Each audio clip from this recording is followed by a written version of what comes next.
This video accompanies the introductory video for section 5.9. So the first thing to do, in example number 2, we'll start there. The first thing to do is make sure that the polynomial is arranged in descending order, which it is, the squared term, the linear term, and the constant. Next step is identifying A, B, and C. A is positive 8, B is positive 34, and C is negative 9. So the next step in the algorithm, find the product of AC, which means I'm multiplying positive 8 times negative 9. That product is negative 72. I'm now looking for factors of negative 72 that will sum to 34. So I will go with positive 36 and negative 2. Since the product of AC is negative, that tells you that one factor is positive and the other factor is negative, so they have different signs. When I add 36 and negative 2, the sum I get is positive 34. So this is kind of my support scratch paper work. And now I begin the factoring process. So the first thing that I will do is rewrite the given polynomial with 4 terms. So instead of writing 34x, I will express 34x as the sum of positive 36x and negative 2x. And this is a time when the plus negative will really be beneficial to you. So I've now rewritten the original with 4 terms, expanding the term in the middle, the 34x. And now I'm going to group the first 2 terms together, and I'm going to group the second pair of terms together. Now I've created binomials. I look at each individual binomial and I remove the GCF. The first pairing, the GCF is 4x. And then what remains behind when I factor out the 4x is 2x plus 9. Then I look at the second pairing, the second binomial group together. I've got negative 2x and negative 9. Well, I know that I need to match positive 2x plus 9. So if I factor out a negative 1, then what remains behind is 2x plus 9. So the whole goal in doing this is to create the matching binomial factors. So I remove 2x plus 9, or just write it one time, and then the factor mate that would be matched up with 2x plus 9 is comprised of the 2 GCFs that I removed in red. So the other binomial factor is 4x minus 1. And as always, check your work. 2x times 4x is 8x squared, 2x times negative 1, and 9 times positive 4x. And then finally, positive 9 times negative 1. If I combine like terms, then I have the polynomial that I started with at the beginning of the problem.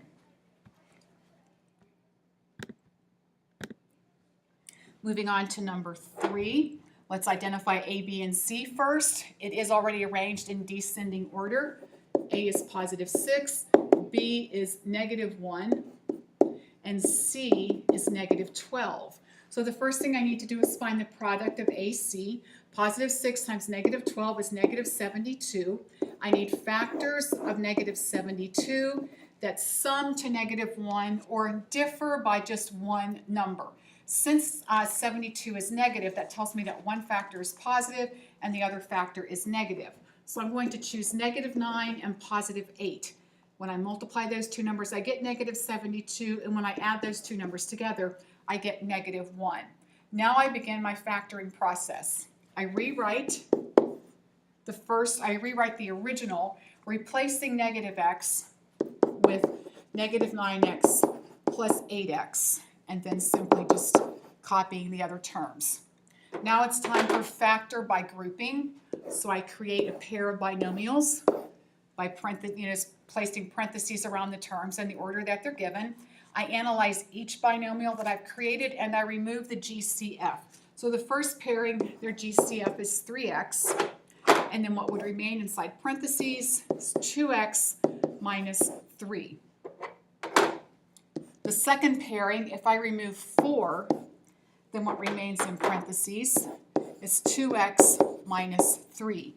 So you can see that I've created a pair of matching binomials and 2x minus 3.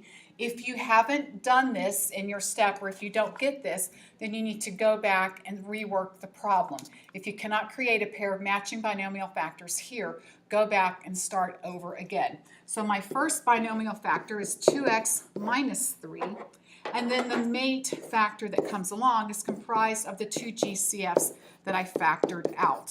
And as always, check your work to verify that the product of your factors does in fact give you the original poly that you started with.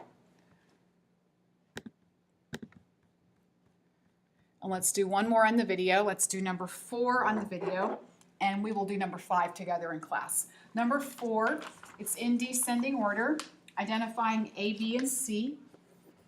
A is 6, B is 19, and C is positive 10.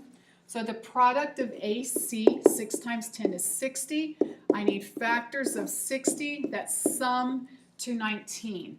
So I'm going to go with positive 15 and positive 4. When I multiply those two numbers, I get positive 60. When I add them, I get positive 19. So now I begin my factoring process. I rewrite the original poly, and I replace 19x, and I rewrite that as the sum of 15x and 4x. Then I begin the factor by grouping process, by putting parentheses around the first 2 terms and the last 2 terms. Then I analyze each binomial. I remove the GCF, so the first grouping share 3x, and then what would remain inside is 2x plus 5. The second grouping share 2, and then what remains inside, 2x plus 5. So always at this step, stop. Make sure you've created a pair of identical binomial factors. Then you remove this factor, or just write it one time, 2x plus 5. And then the mate factor that goes with this is comprised of the 2 GCFs that you factored out. And as always, check your work to verify that the product of the 2 factors you've created does give you the poly that you started with. And we will do number 5 together in class.